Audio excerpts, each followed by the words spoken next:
Hello everyone, and I welcome you all to this video.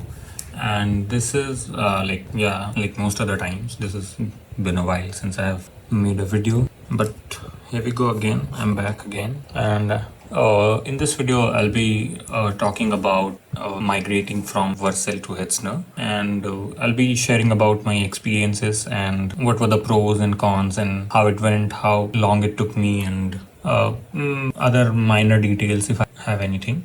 This is going to be a pretty short video. So let's talk about the pre-context. I mean the context that why I had to migrate from Vercel to Hetzner or anything for that matter. So basically the issue was that there was a bug in my code or something, and it was leaking. It was causing like recursive calls to the function, and it exhausted the function calls in my Vercel free tier. Now that the problem with Vercel is that they don't give you any pay per use or like any very small tier, right? They outright start from Vercel Pro tier, that is $20, and I'll come to the problem with this model later on, but for now let's just go ahead. So basically I don't want to pay $20, right? The situation is 30 to 40 days ago. I didn't want to pay $20 or something. So I decided to migrate or basically self-host my Nextjs application, that is Track Jobs. The link will be in the description. It is an amazing project, by the way, and by amazing I mean put in like 1 year of efforts into that, and I think it is really good. I will discuss about it more in the next video or next to next video. So let's just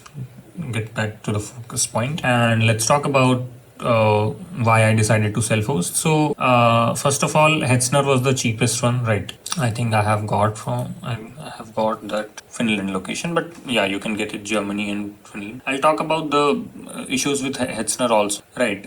So first of all, I decided to go with Hetzner because of its cheapest planning. I mean, there are many other dodgy self-hosting or virtual machine provider companies, cloud providers that are like not as reliable as you want them to be, or they don't have any good amount of brand recognition. I mean, basically you want reliability in all cases. Yeah, that was the reason. And how was my experience? Basically the pros are like, for example, my load is under like I have got this machine CPX11, the cheapest one, and my load under this CPU is still under like my peak load I have seen, excluding the deployment time while the project is building, basically when people are using it. So the peak load is around say 3 to 5%, and the peak traffic my website has seen is 1,000 to 1,500 people visiting, not concurrently but on a daily basis for like consistently 2, 3, 4 days even. So that was the story about the low pros. And another pro is that basically the model of serverless and conventional server model, the very basic difference is that in serverless model, in most cases you have to like restrict yourselves to a particular service. For example, if you pay Vercel, then you can only deploy Nextjs or Remix or anything like those meta frameworks only. But if you wanted to have a Python backend, for example, or say any other language, or even for example Node.js dedicated backend using Hono or Express.js, then you cannot host it in that same platform, right, in Vercel only, because that is not kind of technically possible. And similarly, you have to go to render or something else to do that, and you want to keep your front end on Vercel, then it will be a very mixed bag, right? So that is not what you want. And if you want in a server a basic cheap server, you can put in, like if you want to throw in some APIs or something like that, or you want to use the virtual machine for any other purposes, for example, right? So those are the things that you can do in a conventional server model, right? Another issue that I was facing was function duration. Basically what happens in Vercel and other serverless, I'm not exactly aware about the netlify and other models right now, but basically they allow you to execute a function for a limited period of time, right? So what was my problem? The biggest problem that motivated me to switch is one of the very biggest problem that motivated me to switch was that it did not allow you to go beyond a certain time, right? For example, I think for the free tier, the function call, I mean the function duration for which a function call can be executed was around 60 seconds, and that was the problem for me because I have a resume parsing service in my website, and there you import your PDFs and kind of get the structured data out and make a resume out of, and what happens is that it is a very complex task that takes the LLM's time, right? Sometimes it will be under depending 60 seconds depending on the complexity of the resume, or sometimes it could exceed 60 seconds.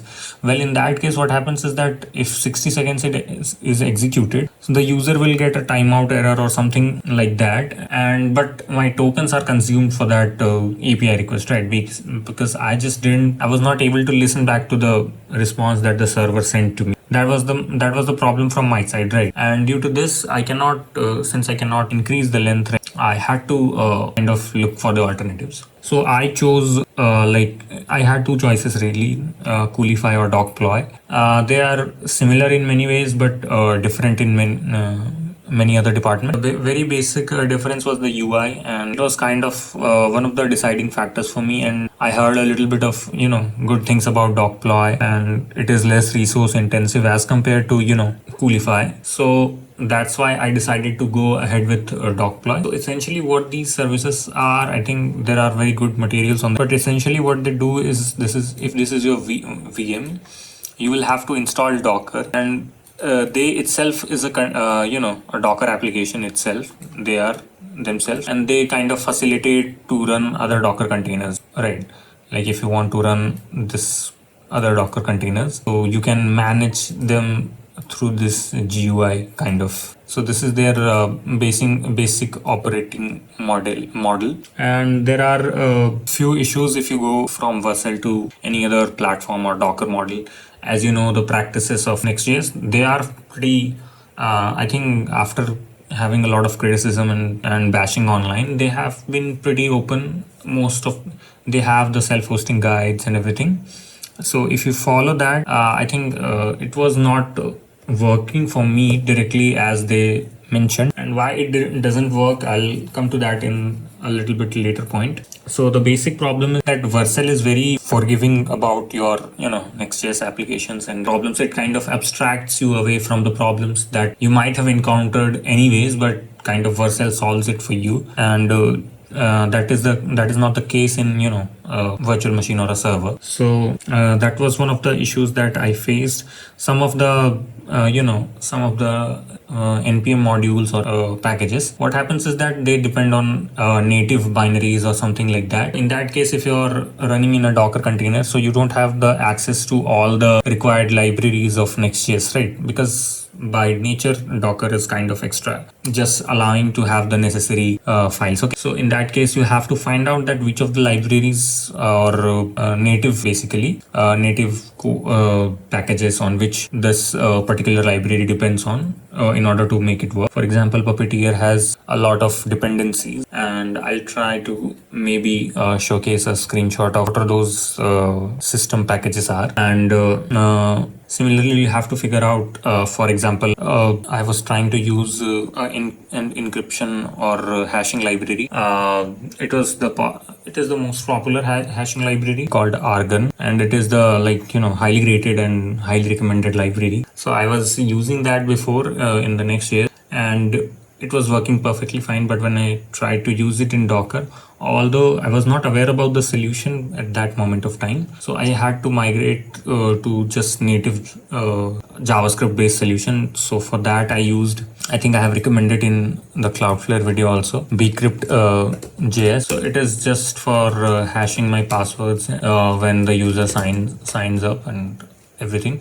So I think it is slow as compared to Argon and maybe less secure, but it is good enough for the use case that I'm having. And on top of that, it doesn't matter for to hash a 10 character string, right?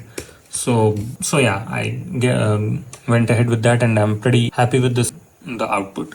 Another issue is with dokploy itself, not the problem of Hetzner or any cloud provider, is that you have to clean up the docker, the dangling, or what you say, that orphan docker containers. Basically, if you push deployments after deployment, so what happens, the previous deployments gets left in the system, are left in the system, and you have to clean it after a few iterations, like 2 to 5 deployments. You have to clean because you are running low on memory due to this. You have just 40 GB of storage, so you have to do that manually using the Docker system prune or something like that. Another problem is with Hetzner.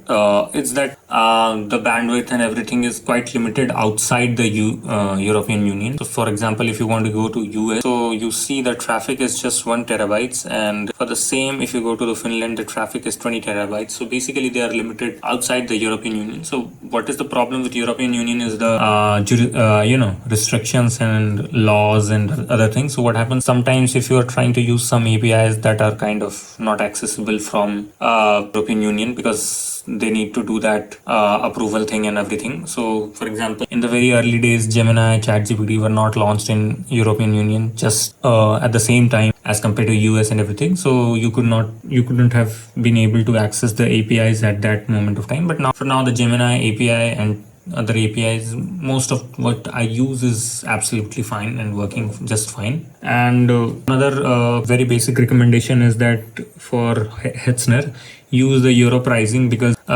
if you use the pricing for if you use the pricing in maybe, what do you say, dollars, so the markup is very high in dollar, right? They have a good amount of markup, and you don't want to pay that, right? Most credit cards do have that international payments available. So that other pro tip I would like to add is that please take your IPv4 beforehand, because I thought the modern systems are good enough and compatible enough that you will be able to have everything working just fine. But what happened when I was setting up dokploy, everything was fine. I was able to log into dokploy and everything, but the moment I was trying to configure the GitHub app, for example, accessing my private repositories from my GitHub account, I was not able to create the app because GitHub was not able to redirect, because there is some sort of hard coding they have done or something like that. I'm not sure about the issue, but I was trying very hard, but I could not do it. So later on, I just tried with IPv4 enabled, and yeah, it takes a little bit of extra money, but and that time it worked like a breeze and it was just fine. And the other issue is that deployment issues, yeah, right? So for that, I have been using Nixpack. In my opinion, the nixpack.toml, you have to create that file. I will give the example in the screen as you can see it. So the Nixpack was pretty easy as compared to Docker, but your experience can differ. So you can create a Docker image, or you can just use nixpack.toml. So that was the experience. It took me a day, but yeah, so far I have not seen any slowdowns, or the loading time being substantially different than as compared to Vercel or something. So yeah, that was one of the good features, and I still have very much room for expansion, right? I am right now at max. I'm utilizing 10% of my CPU load, right? Basically the performance, I'm able to just utilize 10 to 20%. So I still have room, 5,000, even if I go to 3,000, 4,000 daily visitors, then also it would be pretty resilient. So the final bill I paid was around 420 rupees for the month, right? So the conversion was pretty fine, I think. Another pro about Hetzner or any VM is that you are the one who is in control. For example, right now, if you have not set up auto scale, or if you have set it up properly, you can pretty much minimize the cost and avoid the mishaps. I have come across multiple instances where people have been charged a lot of amount by Vercel, and they kind of requested and they waived off later on. But yeah, that is the problem with serverless model, and if I have this CPU with me, right, so the maximum when it will be maximized, it won't be able to serve more people, right? That's simple. And that will be the issue of unavailability, right? So I can scale on this, right? If I want, I can scale the system configuration. Basically, I can upgrade from CPX 11 to CPX 21 up until to CPX 51. Right, if I need to, it won't be doing that automatically. And in case of Vercel, if enough people are coming and you have put in your card, then it will maximize your bill, and it will try to maybe basically charge you arbitrary. That is the issue. And overall, in general, serverless model is, I find, a little bit more expensive and quite abstract for anything serious other than web apps or something like that. If you want to have custom backends or other, for example, microservices or anything like that, you have to go to servers. So it is good from learning point of view also. So yeah, I was not able to keep the video short as I promised, because I have put in a lot more information that I should have. So I'll try to conclude this video here only. I'll try to make more videos in the upcoming days and share my experiences. And till then, I hope you are all right, and see you in the next video. Bye bye.